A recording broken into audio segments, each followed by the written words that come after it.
Bah, il y a toujours pas de Premier ministre. En tout cas, à moins que ça ait changé dans la minute où j'ai parlé, je pense qu'il y a toujours pas de Premier ministre. Qu'est-ce qui se passe? Michel Barnier a été censuré, mercredi dernier et depuis, je vous mets un peu le contexte avant d'avancer dans les extraits que je voudrais vous montrer. Depuis, il y a des cycles de consultation à l'Élysée. Emmanuel Macron nous a encore promis, et c'est la 8e fois, qu'il y aura une nouvelle méthode, une nouvelle méthode de gouvernement puisque la crise politique nous oblige tous à faire preuve de responsabilité et cetera.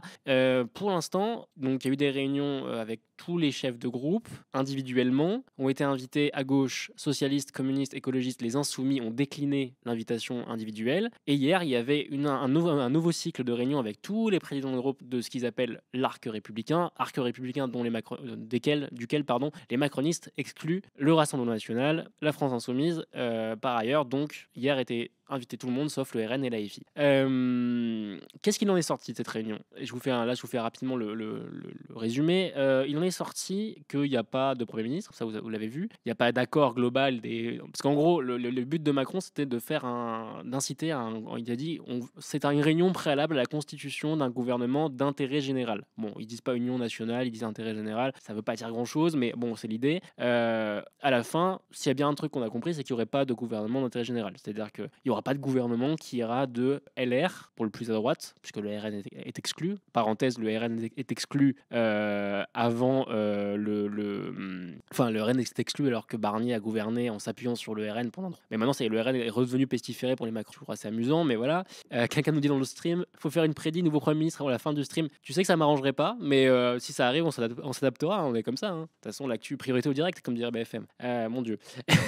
Mais du coup, voilà, qu'est-ce que je disais? Oui, le RN est exclu, donc ça irait de LR, pour le plus à droite, jusqu'aux communistes, pour le plus à gauche, puisque les insoumis sont exclus de l'équation. Donc, ça n'arrivera pas.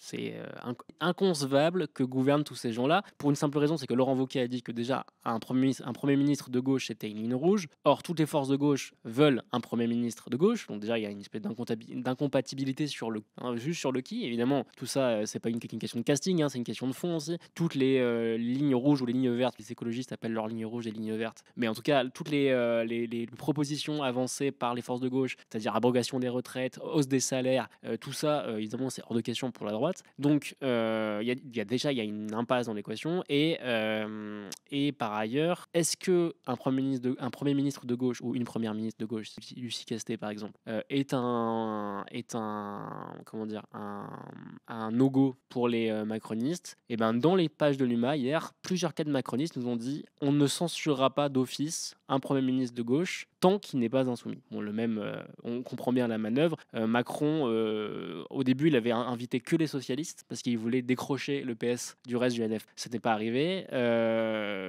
Bon, voilà. De fait, il y a une tentative de décrocher du NFP, la France insoumise, de la part des macronistes, en nous refaisant le coup de l'arc républicain, qui consiste à considérer qu'il y a un champ de partis respectables et que les insoumis en sont exclus, comme le RN. Encore une fois, comme le RN, alors que le RN a servi de béquille et de gouvernement à Barnier pendant 3 mois. Mais bref, si les macronistes étaient constants, on le saurait. Voilà, donc je vais vous proposer un premier extrait parce que c'est assez...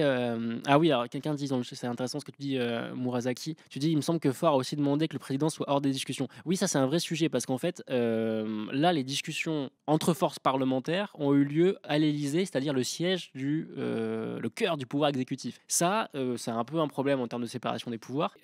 Olivier Faure, mais pas seulement, et Cyrielle Châtelain, qui est la présidente du groupe écologiste, aussi a demandé à ce que la prochaine fois, s'il y a une prochain round de négociations, il y ait lieu cette fois à l'Assemblée nationale. Pas du coup sans le président, parce que le président n'a pas le droit d'aller à l'Assemblée nationale, et pas à l'Élysée pour que ce qu'on appelle en gros reparlementariser la crise, c'est-à-dire que ce soit en fait le Parlement qui soit effectivement sans Manu Mac, sans Emmanuel Macron, et que le Parlement soit au centre du jeu pour de vrai et même physiquement, quoi. Ceci étant dit, je vais vous montrer un premier extrait qui est assez intéressant. C'était c'était sur France Info, c'était Benjamin Morel qui était interviewé. Il va dire des trucs que j'ai un peu dit, mais ce serait pour un peu synthétiser tout ça. Il explique en gros pourquoi c'était le soir même de la démission le lendemain de la démission de la censure, donc le moment où Barnier a posé sa démission formellement. Le constitutionnaliste Benjamin Morel, pourquoi l'hypothèse d'un gouvernement d'union nationale ou d'intérêt général, appelez ça comme vous voulez, est fait surréaliste. Insoumis d'accord avec l'AFP sont morts aux prochaines élections, donc vous divisez forcément le NF. À ça, on l'a dit, sans proportionnel, les socialistes ils seraient morts. Les reports de voix du centre et la gauche sont mauvais, et donc à partir de là, siège éjecte pour 80. L'autre élément, il y a des municipales en 2026. Non, Montpellier, Marseille, si jamais la gauche part, fait la force ce sont ces élus locaux aujourd'hui. Par ailleurs, point, et ça vaut aussi pour les LR, admettons qu'on ait une alliance qui aille forcément d'Europe Écologie Les Verts à LR. Ça veut dire que vous mettez dans le même gouvernement François-Xavier Lamy et Sandrine Rousseau quand même. Ça veut dire que Mélenchon dit, regardez ces gens, ils ont pactisé avec la droite. La gauche, certains c'est écologistes. ça veut dire, non, il les faut tous. Ça veut dire que de l'autre côté, vous avez Marine Le Pen qui dit, regardez là, Laurent Wauquiez, pactisé avec Sandrine Rousseau. La droite, ça ne peut être. En d'autres termes, les grandes coalitions, d'habitude, prend l'Allemagne, comportent 2 partis. Là, il faudrait 6 groupes politiques. Intéressante analyse de Benjamin Morel sur montrer que personne n'aurait intérêt en fait à un gouvernement d'union nationale et que c'est avant tout une proposition un petit peu piège de Macron puisqu'en gros il va dire bah regardez, moi j'ai essayé de tout le monde, j'ai été de bonne volonté et ils n'ont pas voulu parce qu'ils sont policards, parce qu'ils ont leur agenda politique, etc. Voilà, bon bah ça Macron l'a déjà fait plusieurs fois, ce coup-là c'est pas rien de nouveau, mais on voit bien évidemment que ça n'arrivera pas pour les raisons que j'ai dit avant le petit interlude technique. Encore une fois, LR n'en veut pas, la gauche n'a aucun intérêt à se fourvoyer dans une espèce d'énorme gouvernement d'union nationale duquel le RN serait la seule opposition à la fin, ou la France Insoumise, et du coup ça fait fracturer la gauche. Pour le reste de la gauche, ce serait pas rentable. L'équation ne fonctionne pas, aucun niveau. Donc voilà, un gouvernement national égale Le Pen à l'Élysée en 2027. En tout cas, c'est ce que par exemple avance comme argument la France Insoumise pour dire qu'eux ils ne sont même pas allés aux réunions de l'Élysée parce que de toute façon ça sert à rien et il est hors de question de participer. Ça c'est leur argument. Les autres ne veulent pas encore une fois, le reste de la gauche ne veut pas d'un gouvernement d'union nationale. Ils ont accepté d'aller à la Réunion pour porter des lignes programmatiques qui sont non négociables, qui sont des bornes non négociables, et par ailleurs pour défendre l'idée d'un gouvernement NFP, la nomination d'un premier ministre ou d'une première ministre de gauche. En l'occurrence, si c'était Lucie Castet qui reste le nom qui est quand même défendu. Il n'y a pas de nom alternatif pour l'instant à celui de Lucie Castet au sein du NFP. Voilà. Donc ça c'était la première chose que je voulais montrer. Et je voulais vous montrer une séquence aussi parce que hier, du coup, à la sortie de cette dernière réunion où tous les groupes parlementaires étaient invités, sauf donc la France Insoumise et le Rassemblement National. Donc plateau de BF, et ce plateau de BF, je voulais vous montrer la séquence parce que ça dit tellement de choses que donc le monsieur qui écarquille les yeux et qu'on va écouter, c'est Benjamin Lucas, du groupe écologiste. Et Benjamin Lucas, donc il explique pourquoi ça coince au niveau de la gauche. Et regardez, en face de lui, il y a une macroniste, on va l'écouter aussi. Et regardez surtout comment réagissent en plateau les modérateurs, les animateurs, les présentateurs du plateau, à savoir Olivier Truchot et Alain Marchal, des grandes gueules, vous les connaissez. Vous allez voir, c'est pas piquer des hannetons, comme dirait ma grand-mère. 3 blocs à l'Assemblée nationale qui existent parce qu'il y a des Français qui pensent différemment sur des sujets importants. Et qui ont voté démocratiquement. Nous avons tous une conception différente de ce qu'est l'intérêt général. Moi, je considère que Emmanuel Macron a gouverné pendant 7 ans au service d'intérêts particuliers et que la réforme des retraites, c'est pas l'intérêt général, que la loi immigration inspirée du programme de Jean-Marie Le Pen, ce n'est pas l'intérêt général, que les lois Kasbarian contre les locataires ou les fonctionnaires, ce n'est pas l'intérêt général. On va pas se convaincre. Et on va pas se convaincre parce qu'y compris nos électrices et nos électeurs, celles et ceux qui ont placé en tête le nouveau Front populaire chez nous, mais celles et ceux qui vous ont placé en tête chez vous, ne sont pas d'accord, par exemple, sur l'impôt de solidarité sur la fortune, ne sont pas d'accord sur les retraites. D'accord, très bien, on a compris la démonstration. Donc j'avance. Donc aujourd'hui, il y a quelque chose qui est mis sur la table par la gauche, qui est le fait que pour sortir de la crise, il faut bien que quelqu'un gouverne et que dans une démocratie parlementaire, la logique... Vous n'allez pas ressortir Lucie Castet. La logique, c'est de confier à la coalition en tête le soin de... Alors, vous avez entendu les phrases de recadrage de Marchal et Truchot. Vous n'allez pas nous refaire Lucie Castet, vous n'allez pas nous expliquer que vous allez gouverner quand même, les gars. Ça, c'est le ton de BFM quand la gauche parle. Évidemment, ils n'ont pas coupé comme ça quand vous vous en doutez bien, mais voilà, on continue. Gouverner, de choisir un premier ministre. Vous n'allez pas redire Lucie Castet. Et ensuite, là, on n'avance pas. Je termine. Ça n'avance pas, vous l'avez dit il y a une demi-heure déjà. Je vais vous le redire, mais donc je vous dis... Vous le disiez cet été, donc on n'avance pas. C'est déjà exclu par le président de la République. Non, mais si c'est pour arriver à Lucie Castet, je vous dis... Non, il y a quelque chose de nouveau. C'est la promotion du mois d'août et on est au mois de décembre. Je termine. Nous mettons sur la table, ce serait le premier gouvernement gouvernement dans l'histoire de la Ve République qui met sur la table qu'il est prêt à se passer du 49.3. Ça veut dire que le pouvoir va être totalement à l'Assemblée nationale. Ça veut dire que sur chaque... Du coup, ça, ce dont parle Benjamin Lucas, c'est la proposition qu'ont fait les groupes parlementaires de gauche, donc communistes, écologistes et socialistes. Encore une fois, la France Insoumise n'était pas conviée. C'est de dire, on renonce, si on a un Premier ministre de gauche, on renonce à faire usage du 49.3. En échange, vous renoncez, vous, les groupes, donc le Bloc central et le Feu, le socle commun, c'est-à-dire les Républicains et tous les groupes des macronistes, vous renoncez à faire usage de la motion de censure contre un gouvernement de gauche. Ce qui revient à un accord de non-censure. Nous, on promet de ne pas faire de 49.3, c'est-à-dire on promet de bâtir des compromis parlementaires, quoi qu'il arrive. Et donc, quitte à ce que nos propositions de loi soient amendées par vous, etc. Enfin bref, c'est le jeu parlementaire. Et vous engagez à jouer le jeu parlementaire et à ne pas nous censurer au premier jour ou dès que ça vous va pas. Alors, quelqu'un dit, Couscoussier, nous dit, mais je viens de comprendre le jeu de mots en le lisant, mais s'il n'y a pas 49.3, il n'y aura pas de censure. Là, c'est là où tu te trompes. La motion de censure, on peut la déposer quand on veut à l'Assemblée nationale. Il suffit qu'il y ait un nombre minimal de députés qui la signent, mais tu peux signer une motion de censure n'importe quand. Là, en l'occurrence, quand il y a 49.3, le gouvernement engage ses responsabilités, donc la seule réponse possible à un 49.3, c'est la motion de censure. Mais c'est pas, ça fonctionne pas forcément en paire. C'est pas forcément 49.3 égale motion de censure. C'est une motion de censure, tu vois, par exemple, si demain, je sais pas, ils font une proposition, la gauche fait une proposition de loi sur l'augmentation du SMIC, et que ça fait chier la droite, ils peuvent très bien poser une motion de censure sur un texte de loi sur lequel ils sont pas d'accord. C'est juste pour... non mais t'as bien fait de poser la question parce que effectivement on a l'habitude d'avoir un espèce de couple, le couple parlementaire 49.3 motion de censure. Mais on peut très bien imaginer une motion de censure, même le premier jour, vote de défiance au premier jour du gouvernement de gauche, NFP, ça peut exister. On continue la séquence. Votre voix, la mienne, celle de notre collègue Carl Lejeune, vaudra la même chose. Et donc ça veut dire que quel que soit le gouvernement légitime qui est celui du nouveau Front Populaire, il devra convaincre sur chaque... Et il devra, par la force des choses, soit passer des compromis, soit renoncer à certaines propositions. C'est comme ça que ça va se passer. Benjamin Lucas, vous n'avez pas besoin... C'est une main tendue qu'il faut saisir. Et je termine, même si vous renoncez au 49.3, vous serez peut-être censuré, votre budget ne passera pas. On verra, mais celui qui a la clé, ça a été dit par la présidente Cyrielle Châtelain, celui qui a la clé, en fait, c'est Gabriel Attal, qui a choisi de mettre M. Barnier dans la main de Mme Le Pen. Si on est d'accord pour dire que l'extrême droite au pouvoir, il faut l'éviter. Si on est d'accord pour dire que... Je termine. Si on est d'accord pour dire que le barrage républicain... Si on est d'accord pour dire que le barrage républicain du 7 juillet... Alors, la meuf avec un col roulé qui peut pas lui laisser dire n'importe quoi, c'est Éléonore Carrois, députée Renaissance. Juillet nous oblige à ne pas mettre Mme Le Pen au centre du jeu. Alors il faut que la Macronie, qui a perdu les élections, je le rappelle, M. Macron avait une majorité absolue en 2017, il a perdu, il faut que la Macronie prenne ses responsabilités. Quelles sont ses responsabilités? Donc là, Truchot qui regarde, vous voulez mettre la gauche au centre du jeu? Mais voilà, oui c'est le brouhaha, hein, l'émission et c'est un bordel, hein, mais ça montre très bien la séquence. On va en regarder encore deux petites, et après mais je vous fais des pauses aussi parce que je sais que c'est pénible, et on termine avec ça. Je vous demande pas de voter nos textes. Je vous demande simplement que, puisqu'on n'aura pas de recours au 49.3, vous ne censuriez pas pour que Mme Le Pen ne redevienne pas l'arbitre des élégances à l'Assemblée nationale. C'est ça. Saisissez cette main tendue et soyez responsable. La raison pour laquelle on s'est retrouvé dans la configuration dans laquelle on était, où le Premier ministre Michel Barnier venait d'un des plus petits partis de l'Assemblée nationale, c'est parce que à gauche, vous étiez en mode c'est notre programme, rien que notre programme. Attendez, mais on n'avait pas de majorité absolue, vous auriez pu les battre, vos propositions à l'Assemblée.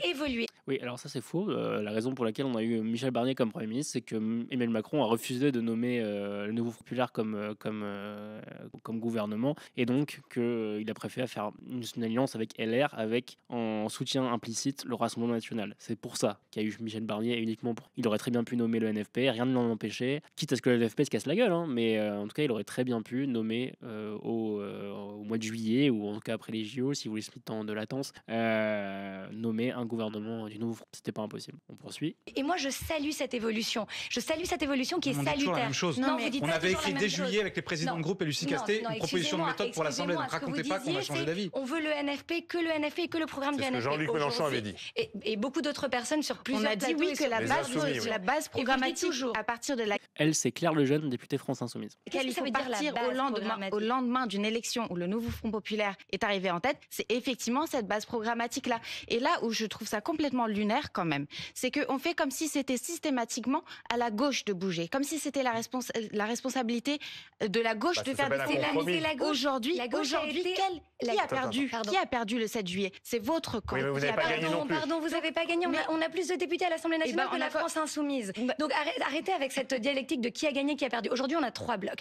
Et aujourd'hui, lorsque vous avez quelqu'un qui fait des propositions sur un budget, des propositions qui sont des propositions de gauche, la taxe sur le transport aérien, la taxe sur les transactions financières, la taxe sur les super profits, un rééquilibrage avec 2 tiers de réduction de dépenses et 1 tiers de taxes supplémentaires, vous pouvez pas dire qu'il n'y a pas d'éléments qui parlent à la gauche et à la droite. Vous n'étiez pas là pendant le budget. Malheureusement, les Insoumis, vous êtes un peu exclus puisque personne ne veut gouverner avec vous. Aucune crédibilité. En tout cas, ni la droite, ni les centristes. Oui, mais en fait, la question est celle-là. C'est-à-dire qu'aujourd'hui, c'est au camp présidentiel de prendre ses responsabilités, de constater qu'ils ont perdu et que le macronisme a été rejeté par 2 fois dans les urnes. Aujourd'hui, c'est pas possible que vous restiez dans les mêmes postures. C'est pas possible. Voilà, bref, on va pas faire tout le truc. Vous avez compris l'idée. Donc, ce qui est fou, c'est que, vous entendez. Bon, moi, je voulais vous montrer cet extrait parce que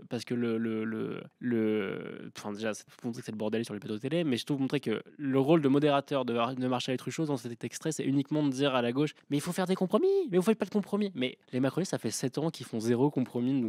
Enfin, c'est quand même faux. Ça. Et la gauche, en plus, elle dit, mais nous, on veut juste que vous nous laissiez tenter de gouverner et de bâtir des majorités parlementaires, et si on rate en fait. C'est ça que dit la gauche pour l'instant. Parce qu'évidemment que la gauche n'a pas, tout le monde a bien conscience que le nouveau Front populaire a moins de 200 députés et que c'est un problème, que ça s'appelle une majorité très relative. Donc oui, bien sûr, mais de fait, il n'y a pas de majorité, il y a pas de majorité alternative. La preuve, c'est que celle entre LR et les macronistes, elle a tenu 3 mois et elle tenait que parce qu'il y avait le RN derrière. Donc bon, le problème de tout ça, c'est que je vois qu'il y a des gens qui ont dit, en plus, on a un débat qui est pas à la hauteur des urgences sociales. Oui, je rappelle qu'il y a 300 000 emplois menacés dans des multiples plans de licenciement en France, et que le bordel politique et ce genre de cacophonie dans les plateaux télé n'est sans doute pas à la hauteur du moment social et des attentes de ces jours-là, des attentes aussi des agriculteurs qui étaient en train de relancer un mouvement social et qui n'ont plus d'interlocuteurs non plus depuis. Vous avez sans doute vu ces images d'agriculteurs, souvent de la FNSEA, mais qui emmuraient des permanences de députés qui ont voté la censure en leur disant à cause de vous on n'a plus d'interlocuteurs. Ça veut pas dire que tous les gens sont contre la censure, hein, bien sûr, mais il y a une majorité de Français qui était pour que Barnier soit censuré et une majorité pour que Macron démissionne aussi. Mais bref, donc tout ça pour dire que dans cet extrait, on voit très bien les macronistes qui font semblant d'être le parti du compromis, c'est quand même un truc assez formidable. Encore une fois, les macronistes, leur plan là, c'est de jouer sur les divisions du NF. Et là, je voulais vous montrer, il faut qu'on aille sur le dur, parce que plus le temps passe sur la question de qui nomme comme Premier ministre, plus la gauche s'écharpe. Elle s'écharpe sur quoi? Elle s'écharpe sur de la stratégie, en fait. Vous avez bien vu, dès le premier jour où il y a eu des invitations, à la base, l'Élysée a invité la France Insoumise. Manuel Bompard, le coordinateur national de la France Insoumise, a dit non, je n'irai pas. Je n'irai pas, il a expliqué pourquoi. Il a dit parce que je considère que c'est juste Macron qui gagne du temps, qui nous fait encore le coup des cycles de consultation, et à la fin, il va nommer quelqu'un de droite et on va tous être baisés. Donc, il l'a pas dit comme ça, on est d'accord, mais c'est l'idée. Mais voilà, donc ça, c'est la ligne c'est l'idée de Manuel Bompard. Mais par ailleurs, c'est pas la ligne des autres. Les autres, ils sont en train de dire non, nous on y va, on va écouter et puis on verra. Et donc là, en fait, c'est une divergence stratégique qui se joue là. La première, c'est est-ce qu'on veut ou pas apparaître comme le partie du blocage. En fait, l'inquiétude des écologistes, des socialistes et des communistes, c'est que s'ils n'y vont pas, ce serait une perche tendue aux macronistes pour dire regardez, on a invité la gauche pour négocier et la gauche a refusé le dialogue. Donc si la gauche refuse le dialogue, et du coup on les nomme pas. C'est donner un prétexte génial, on va dire, aux macronistes pour dire regardez, la gauche, on voulait les inviter, ils se sont exclus eux-mêmes des négociations, donc c'est mort pour eux, tant pis, on va négocier avec la droite. Ça, c'est le premier argument. Les insoumis, eux, te disent le blocage, c'est Macron qui l'organise. De toute façon, on est dupe de rien. À la fin, il n'y aura pas de gouvernement de gauche, donc pourquoi y aller? Pourquoi jouer la comédie de Macron? Ça, ce sont les deux arguments, ce sont deux stratégies différentes. Les deux stratégies s'entendent aussi par rapport aux électorats respectifs. Les insoumis ne parlent pas aux mêmes gens que les socialistes, par exemple. C'est pas le même électorat. Il y a un électorat peut-être socialiste qui attend, dans une part plus modérée de l'électorat, qui attend effectivement que le Parti socialiste soit un parti de gouvernement et donc que le Parti socialiste négocie, etc., joue le jeu républicain, là où les insoumis peut-être attendent plus de radicalité. Mais dans tous les cas, chacun joue c'est une guerre de posture. Stratégique, qui a un sens, mais c'est une guerre de posture. Tranche dans le chat nous dit les 2 points de vue se défendent et encore aujourd'hui, impossible de savoir si l'un est plus efficace que l'autre. C'est pas faux, c'est difficile de le conclure là maintenant, de savoir qui a raison. En tout cas, on constate qu'il y a un schisme stratégique au sein de la gauche, du NF. Ce schisme, il s'est illustré notamment dans un débat, a eu lieu sur BFM aussi, entre André Chassaigne, président du groupe communiste à l'Assemblée nationale, et Éric Coquerel, qui est donc France Insoumise et président de la commission des finances, à la commission très importante de l'Assemblée nationale. Et donc, Chassaigne, en gros, il est en plateau sur BFM et Coquerel est en duplex. Et c'est assez rare de voir déjà sur BFM un débat gauche-gauche. Le pluralisme chez BFM, c'est plus macroniste et RN généralement.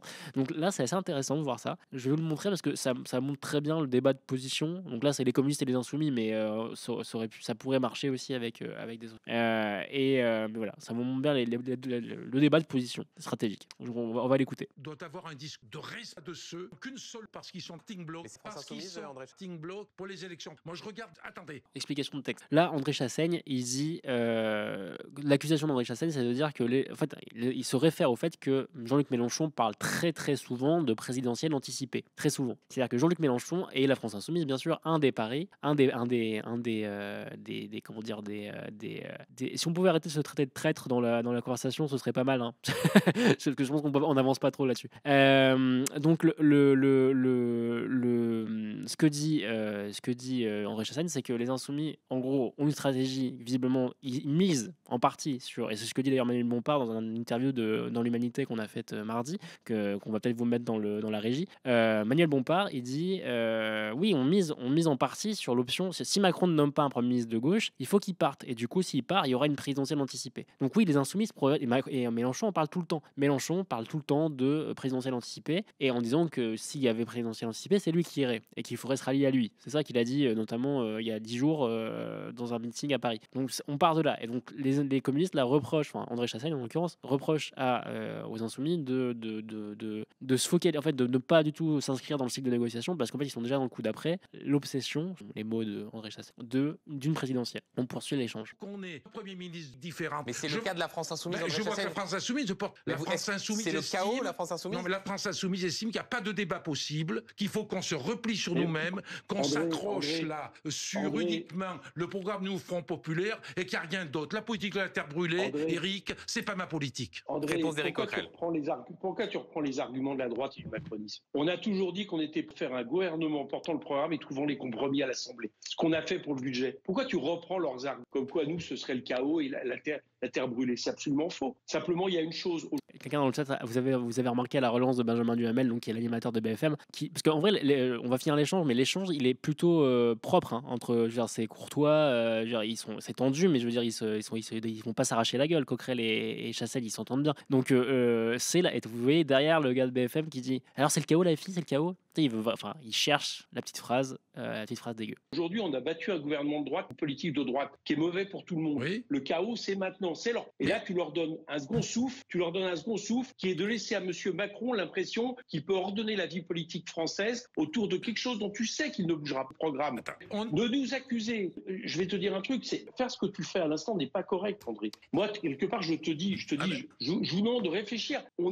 Tu es élu comme moi, député, sur un programme que les électeurs t'ont demandé d'appliquer. Ils t'ont pas demandé d'aller négocier avec M. Mac tel ou tel aspect, par exemple, du fait que maintenant on passerait de l'abrogatoire de la je précise quand même que tu es le premier à dire qu'on a un comportement où on vendrait notre âme pour un plat de lentilles. C'est absolument pas ça. J'estime que quand on dit qu'on voudrait avoir un Premier ministre de gauche ou issu du Nouveau Front Populaire, eh bien il est bien évident que dans ce cadre-là, on se place dans la Constitution, qu'il y a aujourd'hui un président de la République, et le président de la République, c'est vrai, il est normal qu'on le rencontre, qu'on va échouer, mais au moins on aura essayé, parce qu'on peut pas à la fois dire il faut un Premier ministre de gauche, un gouvernement de gauche, en restant assis dans son fauteuil. Mais André, quelques secondes, Éric Coquerel. Il vous réunit pas pour réfléchir à un gouvernement NFP. Dans ces cas-là, on serait là aussi autour de la table. Il l'a dit, il vous réunit pour réfléchir à un gouvernement d'intérêt général. Et d'ailleurs, j'ai même entendu ce matin ton camarade Roussel commencer à dire que c'est pas un préalable de demander qu'il y ait un Premier ministre de gauche. Tu vois bien que le problème, c'est que pour arriver à tout prix à souvent oui, mais tu l'as tweeté, ça, tout le monde le sait. Merci. Et je ne t'ai pas parlé. Merci. Non. Je ne t'ai pas soupçonné de vendre ton âme, André. Je te dis que vous faites fausse route parce que vous lui redonnez de l'air qu'il n'avait plus. Et alors, au lieu d'exiger un gouvernement NF français... Merci. Voilà, c'était pour vous donner un peu l'état des lieux de la discussion. Encore une fois, je trouve que la séquence est plutôt vertueuse parce qu'elle, enfin la séquence que BFM est plutôt vertueuse parce qu'elle elle montre que bon, il y a un débat stratégique qui a lieu et que ce débat stratégique il peut avoir lieu sereinement tant que t'as pas BFM qui vient foutre son grain dedans en disant mais alors ils sont le chaos, alors c'est des traîtres. En fait, si on pouvait arrêter de s'accusé à gauche, si on pouvait avoir une scène à gauche, et je dis ça aussi pour les gens dans le chat qui ont tendance un petit peu à se lancer là-dedans, si on peut se parler en fait, on peut se parler tranquillement de différences stratégiques sans se traiter de traître ou de semeur de chaos ou de je ne sais quoi en fait. On peut avoir une discussion, on peut avoir des divergences, enfin je veux dire c'est quand même possible. Donc là les divergences elles s'expriment dans le débat entre Coquerel et Chassaigne, et un débat qui est sain. Enfin je veux dire ils sont pas en train de s'écharper, ils s'insultent pas, c'est tendu parce qu'il y a une tension, mais c'est tout. Parenthèse, je disais ça parce que moi je trouvais ça sain comme séquence entre et c'est rare qu'on ait un débat gauche sur BFM, donc ça m'a fait plaisir de voir un peu qu'on puisse avoir un débat normal, la gauche sans trop de parasitage de la part du cadrage médiatique, même si on voit bien que Benjamin Duhamel essaie de choper la petite phrase. Du coup voilà, en gros c'est ça ce débat, c'est ce débat stratégique entre qu'est-ce qu'il faut incarner en fait. En fait c'est une bataille de récits. C'est à la fin il restera admettons que à la fin il y a un premier ministre de droite. Il restera quoi? Il restera la gauche qui a dit en fait si tu veux par exemple du point de vue des communistes, socialistes, écologistes, le fait d'y être allé, ça veut dire que si à la fin ils se font avoir et qu'à la fin il y a un gouvernement de droite, ils ont dit ben non on a joué, on a proposé des choses, on a proposé de pas faire de 49.3, on a proposé des choses à la Macronie les a refusées et s'est entêté à refaire un gouvernement de droite. Donc le blocage c'est la Macronie. Voilà ce que dira la gauche qui est allée à l'Élysée. La France Insoumise dira mais on vous l'a dit depuis le début, de toute façon c'était bloqué, donc pourquoi vous y êtes allé, vous avez perdu du temps, vous vous êtes fait avoir avec ce que dit Coquerel, vous avez donné de l'air à Macron, etc. Ils diront ça, ils diront en gros, mais ils diront le blocage c'est Macron. En fait à la fin la gauche dira la même chose, juste il y a une partie de la gauche qui pourra dire non on a tenté et on n'a pas réussi, et les Insoumis ont dit il n'y a même pas besoin de tenter parce que de toute façon c'est du pipeau. Encore une fois, deux positions stratégiques qui ont des arguments, je veux dire et c'est pas mon rôle aujourd'hui devant vous de vous dire qui a raison, qui a tort. Je vous dis juste que je constate qu'il y a une divergence stratégique entre les deux, d'autant qu'on peut pas dire maintenant stratégie, enfin on est en plein dedans, il faudrait vraiment Nostradamus pour expliquer qui a raison, qui a tort. On verra bien. Si à la fin, et par ailleurs, si à la fin il y a vraiment un gouvernement de gauche, je crois pas trop, mais si jamais à la fin il y a vraiment un gouvernement de gauche avec un accord de non-censure sur les bases que propose la gauche, donc c'est-à-dire qu'Attal a accepté ça, on n'y est pas encore, mais voilà, ben la FI du coup ce sera un petit peu exclu du jeu en faisant ça. Ça c'est aussi un problème. Par ailleurs, exclure la FI du jeu, c'est ce que cherchent les macronistes depuis le début. Ils essaient d'abord ils essaient de décrocher les socialistes seulement, et maintenant ils veulent décrocher décrocher tout le NF de l'Alliance, de la France Insoumise, pardon. Bref, voilà où on en est. Je vais vous montrer quelques extraits encore en plus pour montrer un peu parce que là on a écouté les communistes, les Insoumis, mais on va essayer d'écouter tout le monde quand même. Donc on va essayer d'écouter. Alors par ailleurs, quand je parlais d'accusation de traître, je vous mets un tweet de Mélenchon quand même. Alors je sais pas si on le voit très bien. Je vous le lis parce que c'est un peu petit, je peux pas le grossir, mais tweet de Mélenchon hier: le PS, PCF, ELV en coalition pour négocier avec les droites, retour vers le passé, tristesse. Bon, là c'est un peu l'accusation de traîtrise qui revient. Voilà, en gros Mélenchon qui accuse tous ses partenaires de trahir en allant à l'Élysée. Bon, encore une fois, on voit bien que dans ce qui s'est passé, c'est pas tout à fait ça. Ils y sont allés, ils ont posé des blocs de négociation, et à voir si c'est pris ou pas. Probablement que Macron va se torcher avec, mais en même temps, ils seront. Bref, Mélenchon joue aussi son rôle de braquer un peu.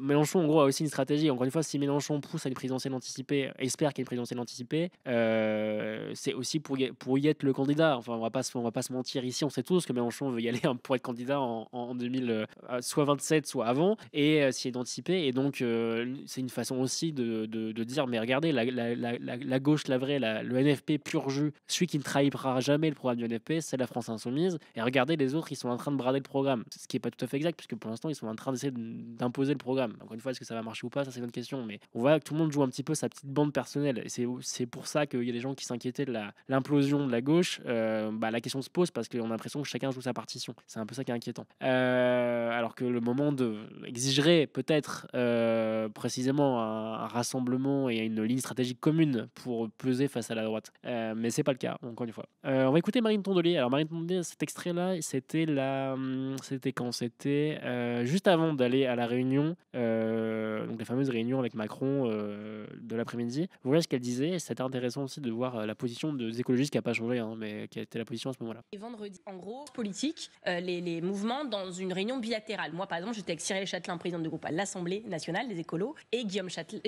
Gontard pour le Sénat. Là, cette fois-ci, c'est une grande table et tout le monde sera autour de la même table. C'est une réunion, on dit multi. Et donc, moi, ce que j'aime bien dans ce genre de réunion, c'est qu'il n'y a pas d'hypocrisie et pas de faux semblants. Vous pouvez pas dire un truc dans le bureau du président de la République et un truc différent sur le trottoir, différent devant les autres, différent sur les plateaux télé.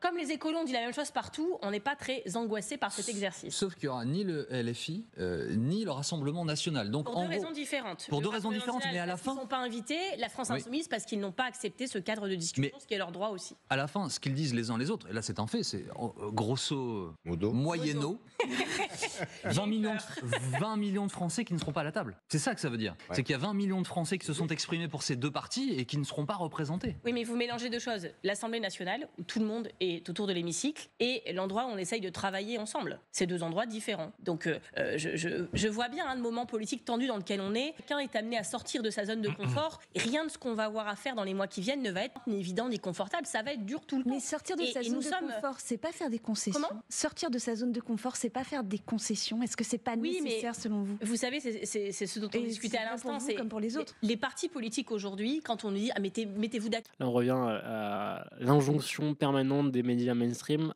à la gauche de devoir faire des compromis. On revient à la question, mais je vous jure, pour écouter masse de plateaux télé, la question est rarement posée comme ça aux macronistes. Genre, est-ce qu'il est pas temps de faire des compromis ? Il faut arrêter des enfants un peu. Ça, on la pose jamais comme ça aux macronistes, je vous assure. Faites un effort. C'est pas une question d'effort. Nous ne sommes pas d'accord. Et nous sommes d'ailleurs à l'image des Français. Imaginez si on s'était dit, d'accord, on s'est mis d'accord cette nuit. On est finalement d'accord. Surtout, on va faire d'ailleurs un gouvernement d'intérêt général ensemble. Les gens me diraient, mais qu'est-ce qu'ils font ? C'est pas vrai qu'ils sont d'accord. Les Français qui nous sommes de nous mettre d'accord, d'ailleurs, ne sont pas d'accord entre eux. Certains demandent des baisses d'impôts et donc une restriction des dépenses de l'État, plus de protection sociale et plus d'écoles et plus de services publics. Les Français ne sont pas d'accord. L'Assemblée nationale est à leur image. Et donc, vous savez, avec leur vote démocratique et donc légitime...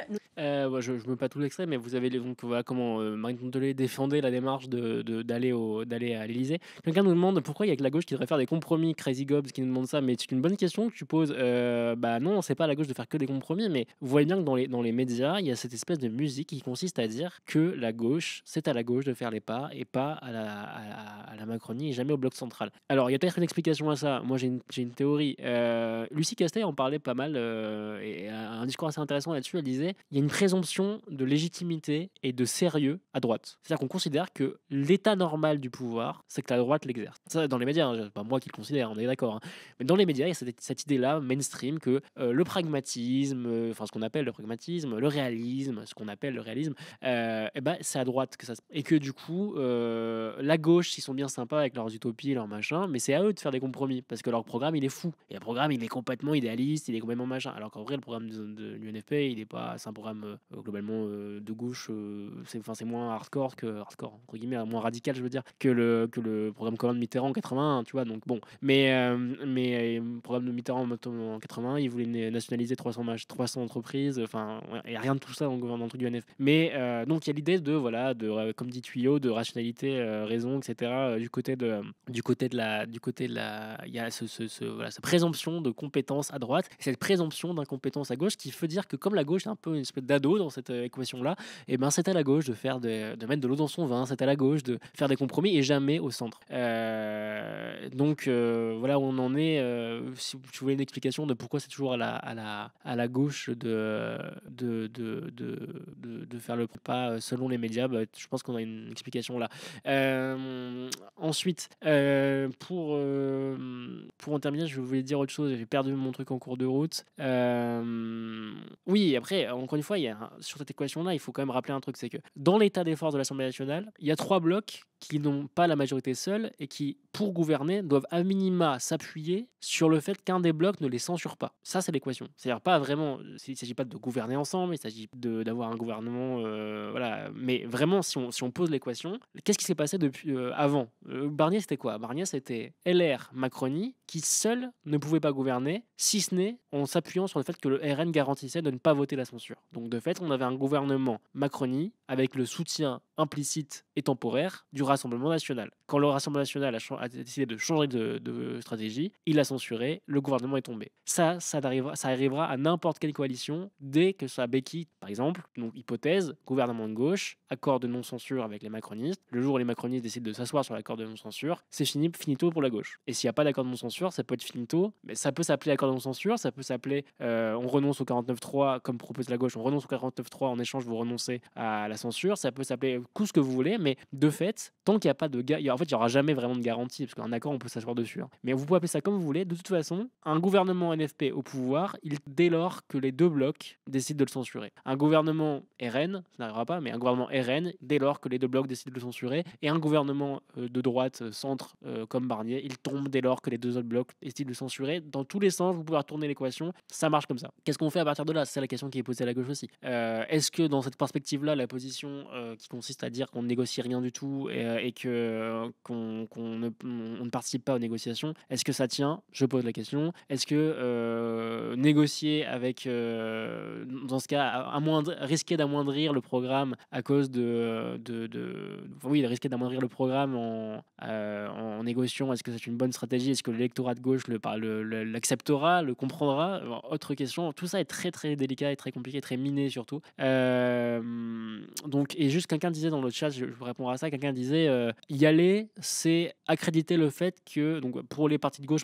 aller à la réunion de l'Élysée, c'est accréditer le fait que la France Insoumise n'est pas dans le champ républicain, puisque vous acceptez ce principe-là d'aller dans cette réunion d'intérêt général où les Insoumis sont exclus au même titre que l'extrême droite. L'argument s'entend. Par ailleurs, il faut quand même rappeler que à la base, c'est les Insoumis qui ont refusé la première invitation. L'Élysée n'a pas décidé de manière arbitraire, ce qu'il aurait pu faire par ailleurs, hein, connaissant la ligne macroniste, ça aurait pas été non plus une surprise, mais les macronistes n'ont pas exclu d'office les Insoumis. Ils les ont exclus après, après que les Insoumis aient refusé d'aller à la première réunion. Il faut juste le rappeler, voilà, soyons factuels. Voilà. La première invitation, c'était pas que le PS. Si, la première invitation, c'était que le PS. Ensuite, la gauche a gueulé en disant non, mais pourquoi que le PS, et même le PS a gueulé en disant il n'y a pas de raison qu'on soit que les seuls invités. Et ce qui prouve d'ailleurs qu'il y a aussi un réflexe un peu de ressouder les rangs au sein du NFP et que la tentative de découper le NFP en séparant la partie PS a été un échec quand même de la part des macronistes. Eh bien, ça a fini par une invitation à tous les groupes, dont le groupe Insoumis, et le groupe Insoumis a refusé d'aller à l'invitation individuelle, et du coup après ils n'ont pas été ils étaient pas invités. Du coup, au départ, les écolos et les communistes n'étaient pas invités. T'as raison de le rappeler, Major Tom, c'est vrai. Oui, non, bien sûr. Non, mais évidemment, la première technique des macronistes, ça a été d'inviter que le PS pour négocier que avec le PS et essayer de le désamarrer du NFP. Ça, c'est évident. Ne soyons pas dupes. Les macronistes sont pas en train de se dire de devenir potes avec la gauche. Hein, on est bien d'accord.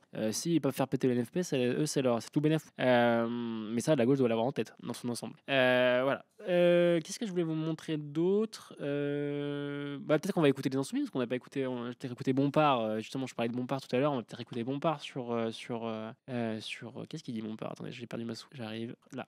Manuel Bompard. C'était quand ça? C'était hier matin. Donc pareil, ah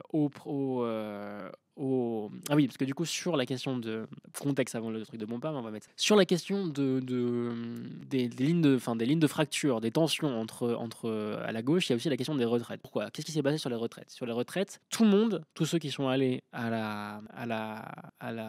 aux réunions, étaient censés défendre le principe de l'abrogation de la réforme des retraites comme premier. C'est la ligne rouge, c'est le premier marqueur quasiment. C'est la ligne rouge chez les communistes, c'est la ligne rouge chez les Verts, et c'est la ligne rouge chez eux, ils appellent ça une ligne verte encore une fois, et c'est la ligne chez les socialistes aussi. Sauf qu'à la fin des négociations, on a eu les socialistes qui ont commencé à parler, notamment Olivier Faure qui a voulu tenter un pas en avant vers la Macronie en disant pourquoi pas un gel de la réforme des retraites et plus une abrogation, et pourquoi pas une conférence de financement aussi. En gros, pourquoi pas rediscuter de la réforme sans parler d'abrogation, mais pourquoi pas la rediscuter, on se réunit tous, on fait une conférence de financement. Bon, ça a été vu par beaucoup de gens à gauche et par les Insoumis en particulier comme une trahison ou un recul énorme sur un marqueur qui est quand même ultra important pour la gauche, qui est celui de l'abrogation de la réforme des retraites, pour lequel on rappelle qu'il y a une majorité du pays, et bien au-delà de la gauche, qui est pour l'abrogation de la réforme des retraites, et qu'il y a une majorité même à l'Assemblée nationale probablement pour la voter, cette abrogation, avec les voix du Rassemblement national. Si le RN ne change pas d'avis toutes les 5 secondes comme il le fait, mais bon, voilà.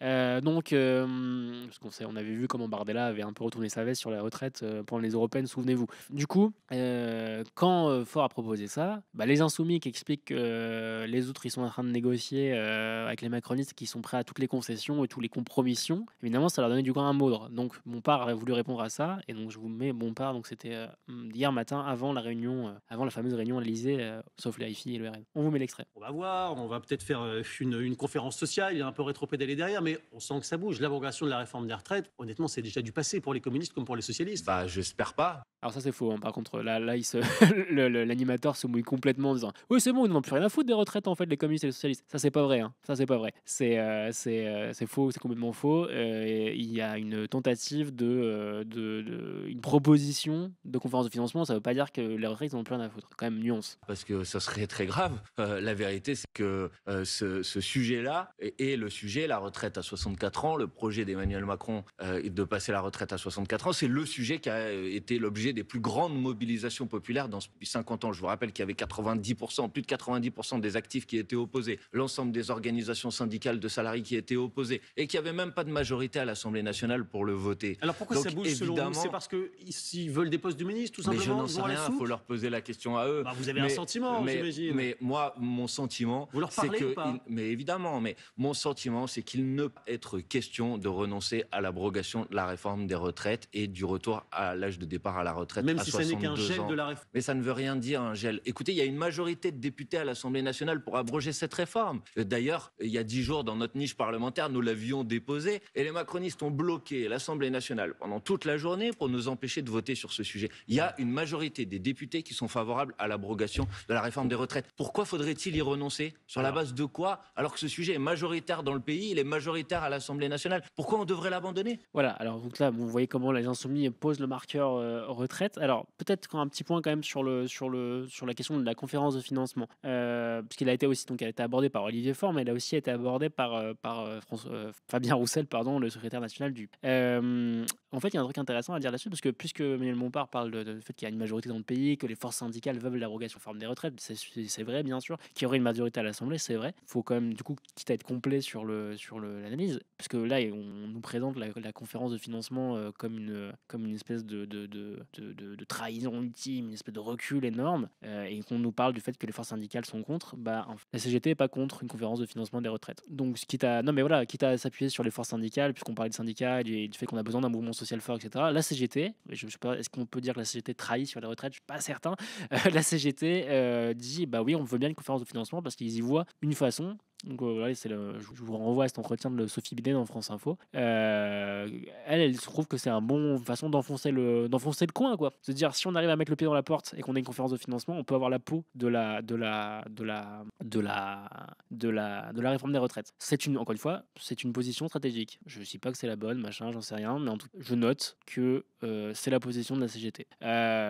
Donc à voir, mais en tout cas, dire que ce serait une trahison des forces syndicales de faire une conférence de financement, c'est un peu compliqué, puisque les forces syndicales, en l'occurrence celle qui est la plus proche du NF d'un point de vue programmatique, c'est-à-dire la CGT, la CGT, elle n'est pas défavorable à l'idée d'une conférence de financement. C'était important aussi de poser, c'est un fait. Donc voilà, tout ça pour dire, je vois que ça a animé un débat un peu parfois turbulent dans le chat. On est entre nous, on se respecte. Enfin, je veux dire, je le réalise comme ça quand même. Genre, on est d'accord. Encore une fois, c'est pas en se traitant de traître ou de semeur de chaos ou de je ne sais quoi toutes les 5 secondes qu'on fait avancer la cause. Hein. Vraiment pas. Donc, moi, là, j'en ai fini avec la question de. Ça fait quasiment 1 heure qu'on est dessus. J'en ai fini sur la question de la gauche dans cette séquence compliquée de flottement autour de la question du Premier ministre. La gauche a besoin il peut avoir des divergences, mais en même temps, ils peuvent très bien ils peuvent très bien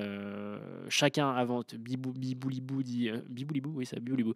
Biboulibou dit chacun avance ses pions, chacun joue son intérêt général. Oui, tout à fait, chacun joue sa carte. Bien sûr que chaque parti joue sa ligne stratégique. Ça, c'est une évidence. Mais c'est ça aussi qui crée la friction sur la ligne NFP, parce qu'il n'y a pas deux lignes stratégiques NFP de fait. La ligne stratégique NFP, elle n'existe pas, puisqu'il y a 4 qui jouent des cartes et qu'il y a une grosse divergence entre un bloc, on va dire, entre 3 partis et la France qu'on a cité, qui sont à l'Elysée, France Insoumise. Donc, sur ce, on arrête de s'insulter. Non, mais les gens ne se sont pas insultés quand même, mais on essaie de se parler un petit peu, un peu normal. On essaie de comprendre aussi les positions des uns et des autres. Encore une fois, les lignes stratégiques des uns et des autres, elles sont argumentées, et il y a des arguments dans les deux côtés en fait. Et encore une fois, les stratégies, elles sont aussi tributaires des électorats de chacun, etc. On peut avoir la retraite à 60 ans, le SMIC à 1600. Bah, on peut l'avoir, oui, mais s'il y a pas, on peut l'avoir avec un gouvernement NFP, mais à condition que le gouvernement NFP ait une espérance de vie de plus de 24 heures en fait. C'est ça la vraie question. Encore une fois, j'ai déjà posé chez Lex, j'ai déjà posé l'équation. Hein, c'est une question de bien sûr qu'un gouvernement NFP, une fois qu'il est en place, il peut déjà, bon, première chose, un gouvernement NFP, il est en place uniquement si Macron nomme un premier ministre NFP. Bon, est-ce que Macron va le nommer si personne vient lui parler? Moi, je suis Macron. Si tous les gens de gauche me disent fuck, on vient pas de parler, je nomme pas un premier ministre de gauche. Hein. Enfin, je veux dire, soyons honnêtes. Vraiment, genre, je le nomme pas. Donc déjà, première question, en admettant qu'il le fasse. Hein, dans tous les cas, je suis pas sûr, mais en admettant. Deuxièmement, s'il nomme un gouvernement NFP, pour mettre en place tout ce que tu dis, c'est-à-dire le SMIC à 1600, l'augmentation des salaires, les retraites, etc. Et ben, en fait, qu'on ne censure pas dans les 24 heures, pas de censurer dans les 24 heures, il faut avoir au moins l'assurance qu'un des deux blocs, ce sera pas le RN, on est d'accord, donc la Macronie, te fout la paix, te laisse gouverner pendant un temps X qui doit être plus de 24 heures. Bon, bah ça, voilà. Et donc chez Lex, on dit si on a un PM du NFP et qu'on n'a pas ces avancées sociales, c'est à quoi bon? Bah c'est aussi ça le piège. C'est une vraie question, parce que si c'est pour avoir un gouvernement de gauche qui arrive à rien, d'un point de vue de l'opinion publique, c'est ultra, c'est désastreux, c'est une déflagration, t'as raison de le dire. Donc voilà, l'équation elle est super compliquée. Moi je peux pas vous en dire plus que ça, honnêtement, à ce niveau-là, quoi. Voilà. Donc après, tu peux avoir un PM du NFP qui applique, enfin de toute façon il n'appliquera pas tout le programme du NFP. Tu auras un programme du NFP qui pourra appliquer une partie. Si on arrive à chauffer, tu vois, mettons, le NFP il n'arrive pas à tout faire, mais il arrive à faire, je sais pas, le SMIC. Bon, bah c'est déjà pas mal. Un gouvernement, tu vois, quitte à être censuré derrière, censurer un gouvernement qui vient de passer un SMIC à 1600, celui qui censurera un gouvernement qui a passé le SMIC à 1600, et ben il faudra qu'il l'explique à ses électeurs, sachant qu'il y a une majorité dans le pays qui est pour l'augmentation du SMIC. Même si un gouvernement NFP peut pas faire toutes les avancées sociales promises par le programme, si tu arrives à en passer une ou deux, tu marques une borne, tu poses une borne dans le débat public, ou les retraites, ou etc. Bref,